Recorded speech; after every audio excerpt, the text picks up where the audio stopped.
ladies and gentlemen. Welcome to the North Coast Football Fantasy League Week 2 recap. I'm John, and I will be giving everybody my opinions on how they did.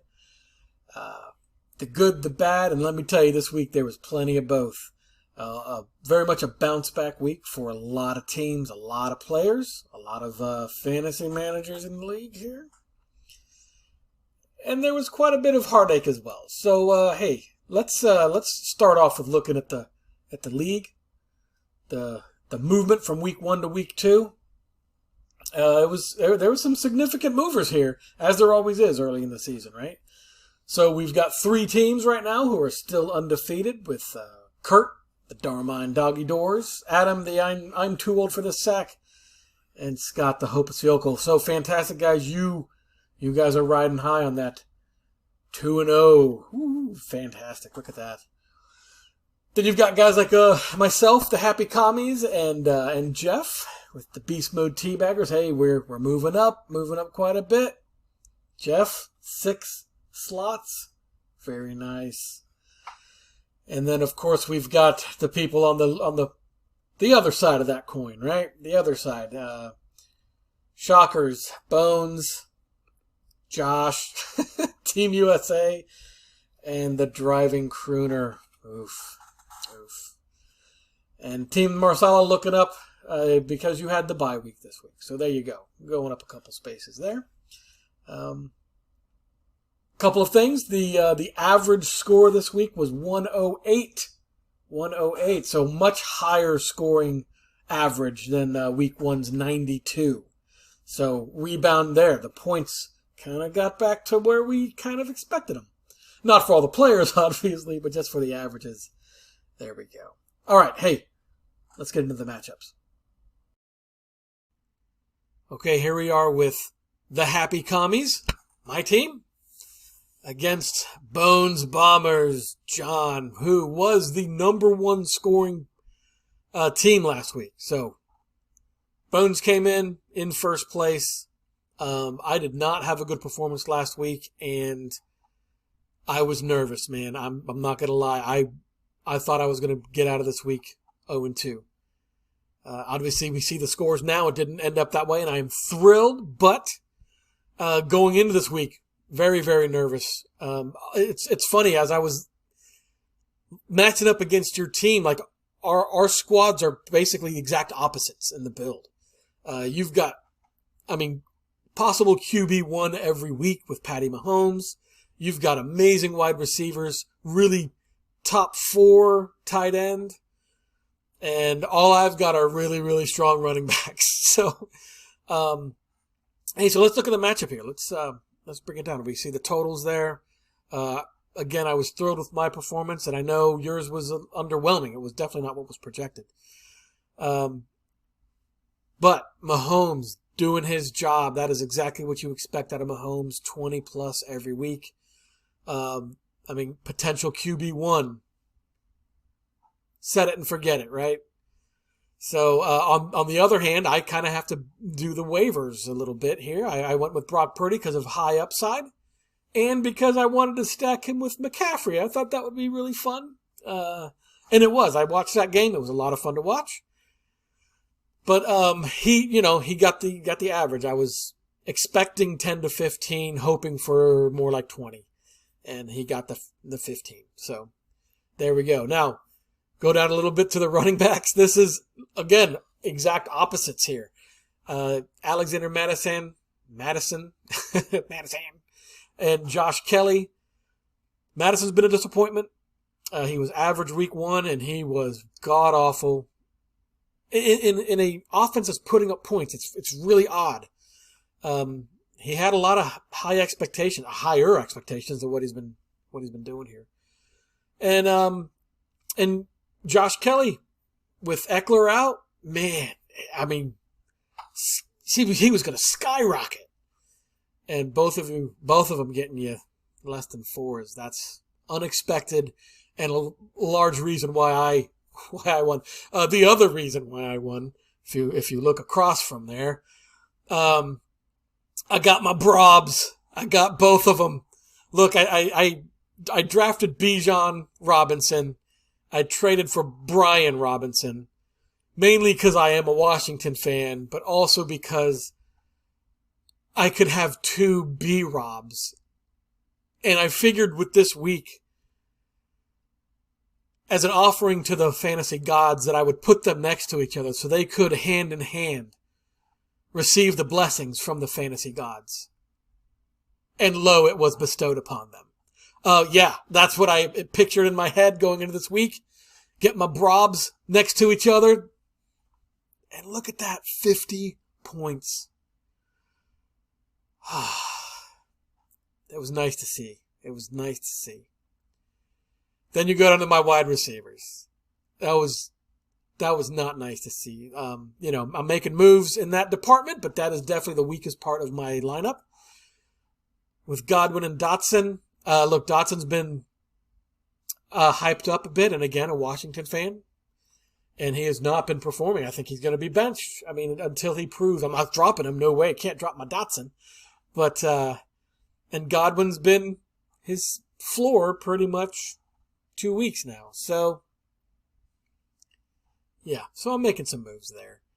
On the flip side, Bones with Keenan Allen and Tyreek Hill. That is scare anybody going up against that with Mahomes. What do? You have to play your high upside guys. That's why I had Purdy and my two wide receivers there. But, with those guys, Keenan, he picked up the slack from Eckler. It just sucks that everybody thought it was going to be Kelly. But anyway, he got those points. And, of course, Tyreek, there's his floor. Look, he can't do 40 every week, but he's got that ceiling that's super duper high. And there's a week they both hit like that. My God, it'll be unstoppable. Then look, Waller versus Laporta. I picked up Laporta because he was fun. He was on waivers, and I was glad. I'm glad he got me 8 points, but I don't really care too much. He'll just be in there until his bye week. And you had Waller. Yeah, Waller, plug and play. As long as he's healthy and on the field, you play Waller. They don't really have much going on for their much else going on with their offense. So Waller's the guy. And then, of course, McCaffrey in my flex because I couldn't split up the Brobs. And A.J. Dillon, he was supposed to go off too. Man. And he did not. He did not. Yeah, he was supposed to be the guy due to injury. All right. So, look, bench plays, what do you regret? What do you regret? What do I regret? Man. Look, I see you guys, you're going to say, oh, you got Devontae Smith on your bench. You're an idiot. No. That was bad timing in a trade. He got those 24 points on Josh's bench. And then we traded, and the trade went through, I should say, and they transferred to mine. So don't knock me on that one. But Kyrene Williams, as another running back, would have gotten 25 instead of, wait, what did my running backs do? Yeah, I don't care. That was fine. Najee's still a disappointment. I'm still positive on him, but he's a disappointment right now. And so you can see what else is there. Bones, I know you would have put Lockett in if A.J. Dillon hadn't been such a juicy play, man. So that's a rough one. Goff's never going to see it, your starting lineup, unless something happens to Mahomes. But he's a good hold. I'm not saying drop him. I'm not saying that's a bad move, but. And then, Lazard, Montgomery, yeah. And you got Pickens. Pickens at 23. Yeah, I will say the Steelers, that's tough. You're not going to play Pickens over your wide receiver. You know what I mean? Anyways.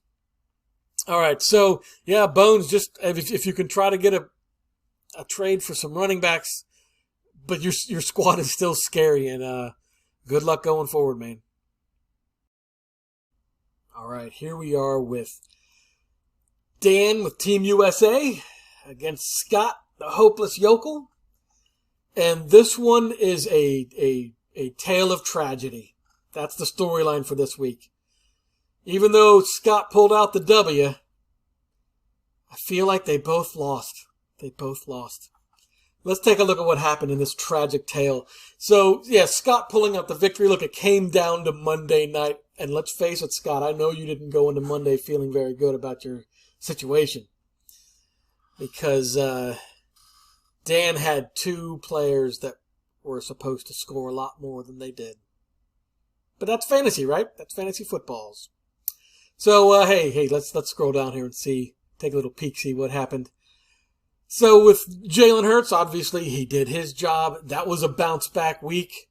I mean, I know I've mentioned it before. This was a bounce back week for a lot of players and teams.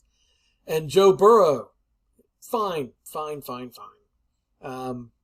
He didn't look good out there, and I know he messed up his injury. But during the actual game itself, yeah, it was fine. 15, all right, you'll take it. Hope for more. But the next line here, when you're looking at the running backs, Nick Chubb and Miles Sanders were supposed to get much more. Obviously, Chubb didn't because he was injured. I'm sorry. That sucks. Especially because he's done. And Sanders did not perform. Anyways. So, tragic tale. And if you look at the other side with Saquon, look, at least he did you got the points for you. Again, you hate to see injury, but he's not playing in week 3. And that's a rough thing. And then, of course, probably the most bold move, I think, of anybody, of any of the managers this week, was leaving Cam Akers in after it was announced that he was a healthy scratch. I know it was like 15 minutes to game time when they announced it, but you left him in anyways because you knew, man, and this is why you're going to get this league one year, man, because you freaking knew that your only other option was Dalvin Cook, and he got negative 0.3.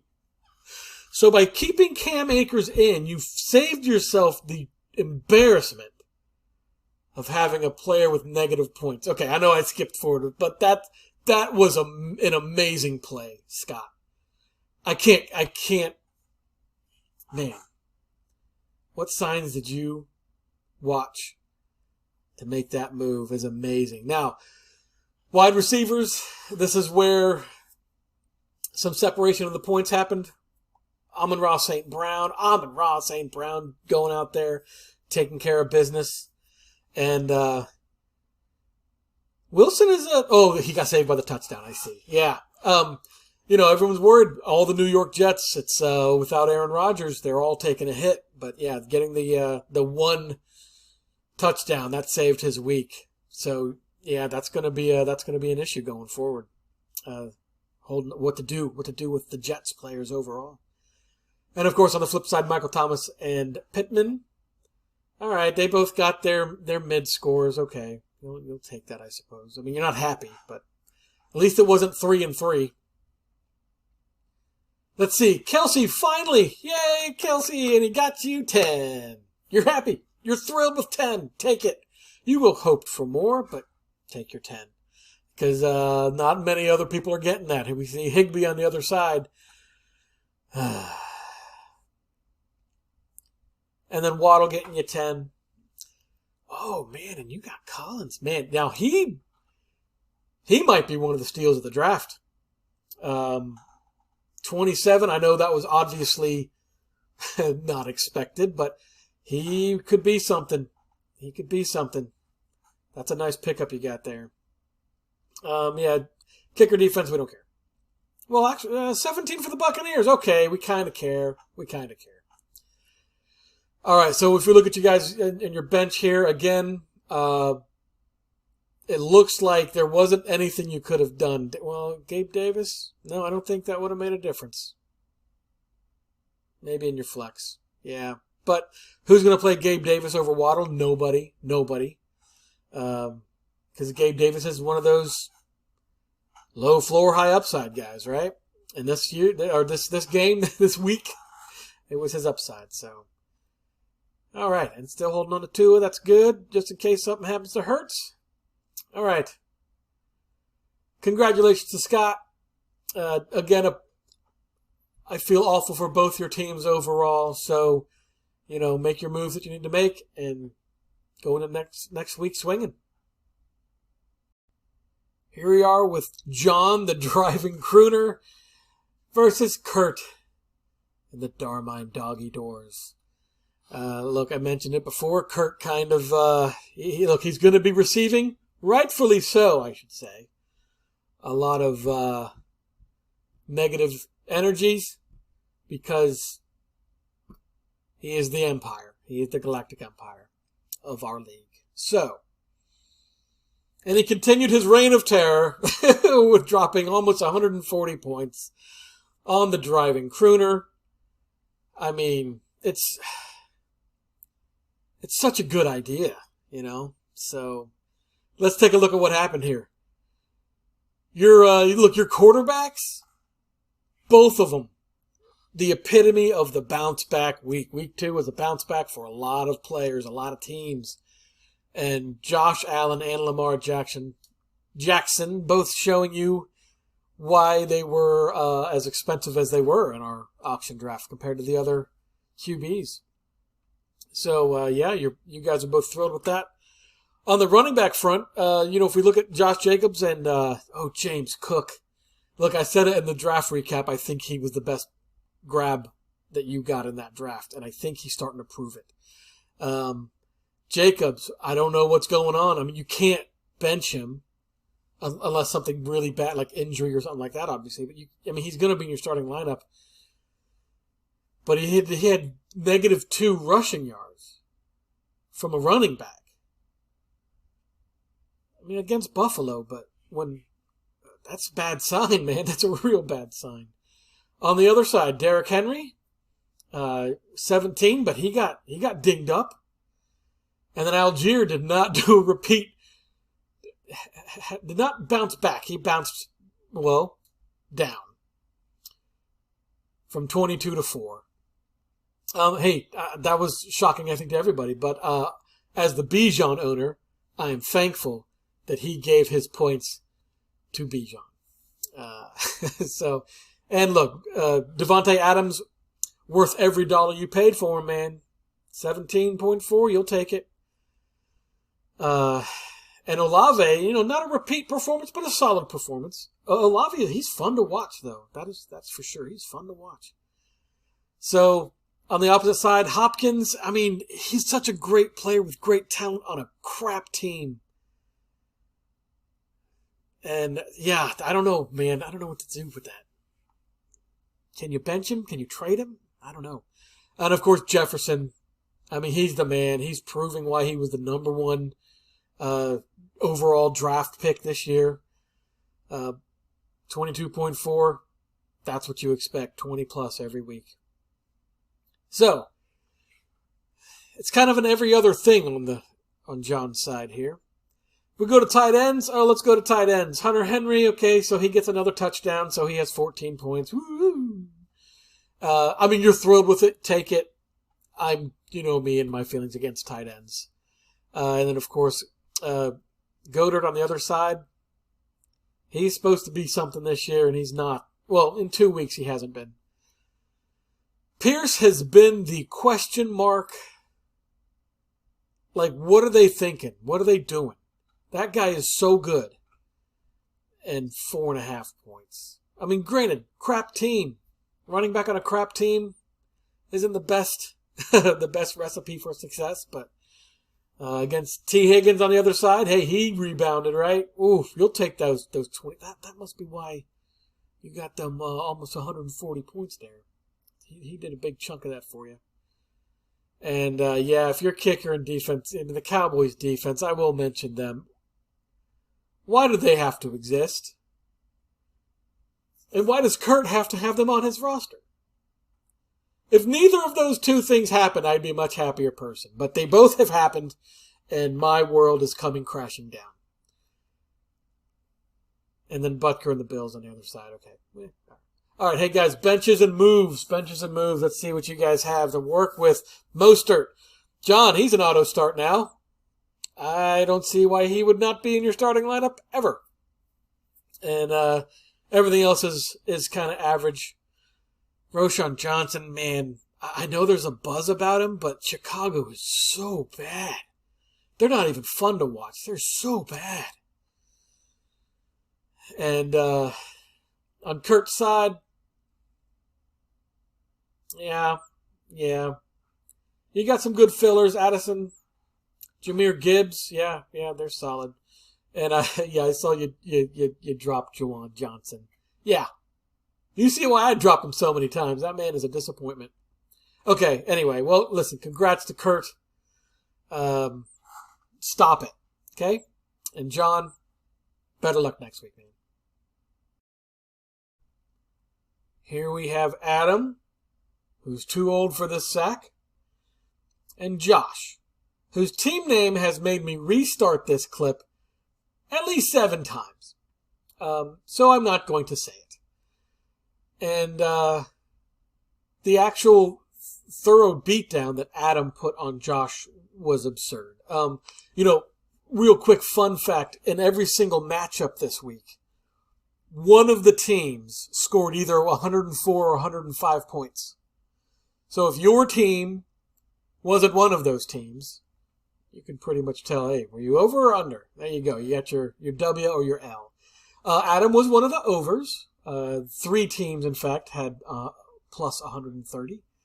So let's see what happened here. Both of you are happy with your QBs. Captain Kirk coming out against Philly with 31 points. My goodness. And Herbert doing his job. He was doing 25. That's expectation for Herbert. I'd say is between 15 to 25. And there you go. He got the upper end of that. Moving on to running backs here. James Conner and Ramondre Stevenson. Very nice. Very nice. That's a good core RB1 and 2 for you. Conner's pretty much the bell cow. He's all they've got. And they're going to run him. They're going to run him for sure. And Ramondre Stevenson, he's got that pass catching upside. And a lot of good potential around Ramondre Stevenson. So yeah, good solid plays there. Can't blame your running backs. Adams running backs on the other side, Tony Pollard and Travis Etienne. Look, Etienne can't be amazing every week. Certainly you would hope he would have repeated his week 1 performance, but you're going to have some of these weeks. Look, take it when everybody else boomed for you. Well, not all of them boomed, but Tony Pollard getting 16, that's what you expect with him.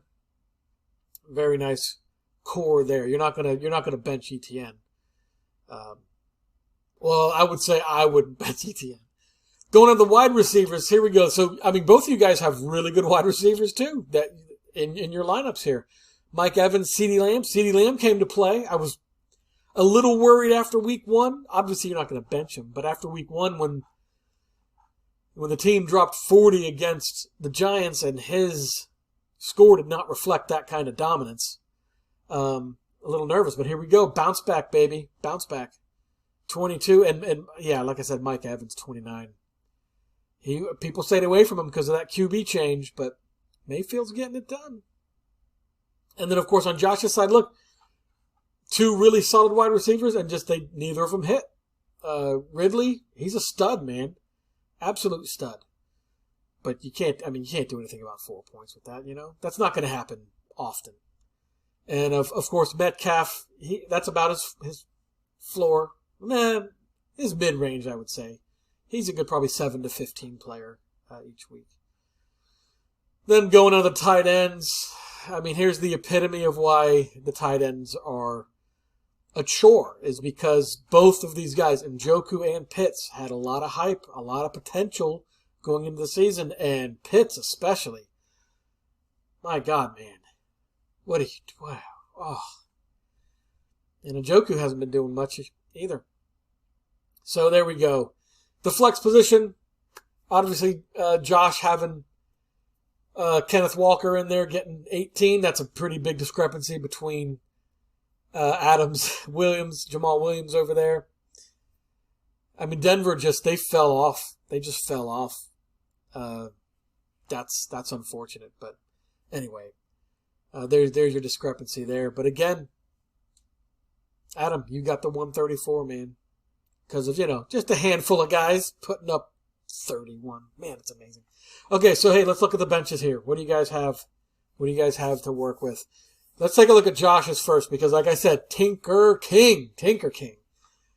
Mike Williams, man, and Baker Mayfield, he's looking pretty legit. You're never going to start him over Herbert, okay? But definitely hold him. McLaurin, he seems to be doing okay even with that toe injury, that little bit of turf toe, hitting 14. So, him, Deebo Samuel, amazing. The way they were using him in that game, so many rushes out of the backfield. Really, really inventive stuff. And he's fun to watch, that's for sure. And him getting 19th hook, he's gonna disappear some weeks too. But he has a very, very high ceiling because of the way they're using him. A lot of potential there. Pacheco, disappointment, but you're not going to drop him, right?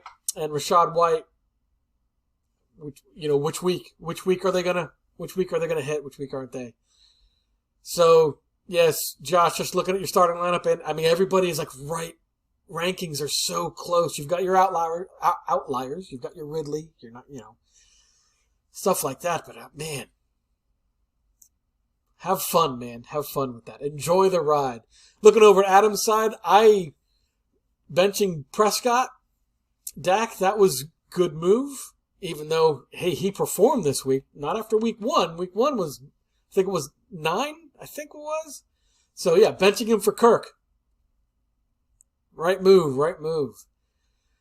And, DJ Moore is pretty much the only Chicago guy worth even holding, I would say. Even Fields, I don't know. They're just so bad. Gus Edwards, well, now due to injury, his value has risen. You've got Hollywood Brown. I know if you ever put him in your lineup, it's a hold your nose moment, but he'll have his weeks. Of course, when you put him in your lineup, he won't actually have a week, but that's how it goes. All right. Yeah, Herbert, Chicago, what potential he had. And just on a bad team. And Freiermuth. More disappointment at tight end. Anyways. Well, Josh, I don't know what advice to give you, and it's just, hey, just pick the highest scoring guys each week. That's all. And Adam, nice performance, man. Congratulations on the victory. And we'll see what your team does going forward. All right. Here we are with the final head-to-head matchup of Week 2. And we have Jeff, the Beast Mode Teabaggers, against Ryan and the Shockers. Shockers got the lowest score this week with 69. The average was 108. 108. So you can do some math there. And Jeff, with his thoroughly average performance, was more than enough to beat Ryan and the Shockers here. And so let's see what went right and what went so horribly wrong. Let's take a gander here. So, Jeff, you got Geno Smith. I really liked him before the season, and I'm glad he's performing for you. With the 26 points, he has those. Man, everyone thinks he's just average. I think he's above average, man. So Geno Smith, nice pickup there. On the flip side, Trevor Lawrence with 9. Oh, that's rough, man.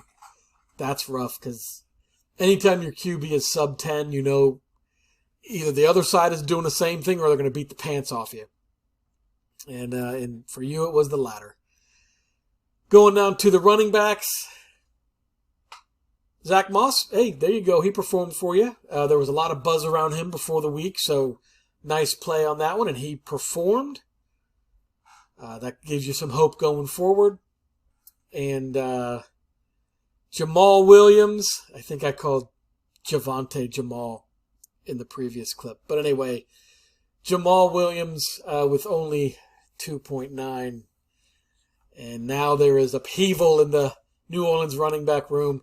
Look, until Kamara comes back, it's a crapshoot now. On the other side, Mixon, there you go, getting your solid 11 points. You want more, obviously, but he's going to get you about 10-ish. at a minimum. And then Breece Hall, yeah, that's goodness gracious. What a travesty. What a disaster. 0.9. At least when you look down at the wide receivers, Jeff, at least when you looked at the wide receivers, you've got Puka Nacua. Puka Nacua is so fun to say, and I don't know if anyone's actually seen what his first name is. Take a look at that. Puka is a much shorter version of it. So Puka Nacua looks like he is legit. He is getting a stupid amount of targets. Very much reminds me of Justin Jefferson's rookie year when I grabbed him for about $36, I think. It was mid-30s. And he ended up being the real deal. I think you've got the real deal. The real deal, man. So super grats on that pickup. Rashid Shaheed, there's your 8 points for him. He's yeah, that's a disappointment right there. You expected a little bit more. On the other side, probably the more disappointments. A.J. Brown, this is week 2 of, sub-floor levels of points here, man. And Brandon Ayuk got that shoulder injury, man. Oh. So, one you expect to do well is just not performing yet this year. And I know he's angry about it with A.J. Brown. He was angry after the game. And Brandon Ayuk, so much potential getting knocked out with that injury. So, that was unfortunate. Very unfortunate, because those are the guys you kind of were hanging your hats on. Hats? Do you wear more than one hat at a time? I don't think so. All right. And then Mark Andrews. That's why you got him. You got that 13. Anytime you get a tight end with double digits, man, you're thrilled. You are thrilled. So I bet you're happy to have him back. On the flip side, Evan Ingram, he did all right. He did all right. Got you 8. There you go. And the flexes didn't really seem to have any sort of impact. Zay Flowers, what a disappointment there. I think the hype on him was pretty high as well. And, 8's solid, but, when compared to your other receivers, their performance, okay. All right, you'll take it. So, anyways. All right.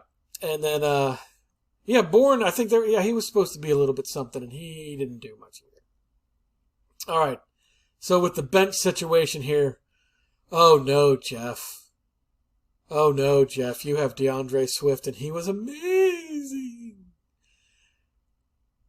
I hope he is that going forward. If DeAndre Swift can Puka Nacua his way to being a solid running back, great. But I know in the draft, I don't think he should be in the league. He's not good. He's not good. He got lucky. He got his career week. But you're going to have to play him, I know. I know you're going to have to play him after a performance like that. And having Justin Fields, that's tragic as well. Not because of injury or anything, but because they're just god-awful. Yeah. And you got Kittle on the bench? Oh, that's right. You had Andrews and Kittle. They need to get Kittle more involved because he's out there. He's doing some work, but 4.5 is not why you got him. Okay, so not a whole lot to work with over there. Just waiting for Kupp to come off of IR whenever that'll be. And on the other side, Ryan, at least listen, you only got one more week to wait for Kamara, and then you'll have your New Orleans will have their answer at running back. You know that's who it's going to be, and he'll be healthy. And then Juju, you can't do anything with him. Hurst, the rest of your bench. I know Drake London looks great this week after a goose egg last week. He'll disappear on you. Can you play him with any confidence? No, not at all. So, hey, you got that hot potato. I think he's going to hop around this league quite a bit this year. Unless you just hold and be go against that. But, yeah, Drake London, he'll be a risky play, that's for sure. But in this week, it would have paid off. But you couldn't have played him after last week. All right, so, both of you guys have room for improvement, and I think you've got some pieces where you could go out, put some deals together where be some mutually beneficial trades. But there we go. Jeff and Ryan. good luck going forward, guys. All right, here we are with the final team, Team Marsala. Vince had his bye week this week. But I just want to take a look at his team. I know you didn't need to set a lineup or anything like that, whatever. But I just want to see what you had, how they performed, and, what you could do going forward. So, Deshaun Watson, dude, you got to get him out of your lineup, man. You got to get him out of your lineup. That man is a cancer. He's a curse. And be lucky you didn't go up against anybody this week because he would have been a disappointment, much like he is in real life. Your running backs, McKinnon and Spears. Do you have other running backs here? Let's take a look. Oh yeah, you got Ford. So Ford will be on your starting lineup now. But your other guys, McKinnon is gross. Spears is unproven. He might become something, but right now, gross. Yeah, okay, you're gonna need you need another running back there. You're not gonna have the handcuff actually pay off like Ford potentially will. I know they signed Kareem Hunt, so I don't know if a 25-pointer is in your future, but at least you know that it's possible. It's there. He's done it. It's possible. I would say, look, hey, you got Jordan Love. Play Jordan Love. He's more fun to watch anyways. Play Jordan Love or somebody else. Cooper, man, for somebody who was supposed to be out, he sure got a lot of points there with 12. So, wide receiver there, that's a nice one. But you're never going to put him in over Diggs or Chase. So he might be a good flex option for you. But Jackson Smith and Jigba, he's also got some buzz about him. He's not performing yet, but he's got some possibility. Man, you got a little bit of tinker, little bit of the tinker bug there. You're never going to take Hawkinson out of your lineup. He is fantastic. He is the only tight end that I think is fantastic right now, besides Kelsey. Okay. But yeah, okay. So swap out your QB, and I know you don't have to do what I'm saying, but you should. Swap out your QB, get rid of your gross RBs, try to get another decent one. Maybe package something together. Chase, he's been a disappointment, but that's a name. That's a name. There's a lot of people out there need some wide receivers. Maybe swap him in another piece for a decent running back. I don't know. Anyways, yeah, some potential, but you got to make some moves. That would be my suggestion. All right. Anyway, hey, good luck in week 3, Vince.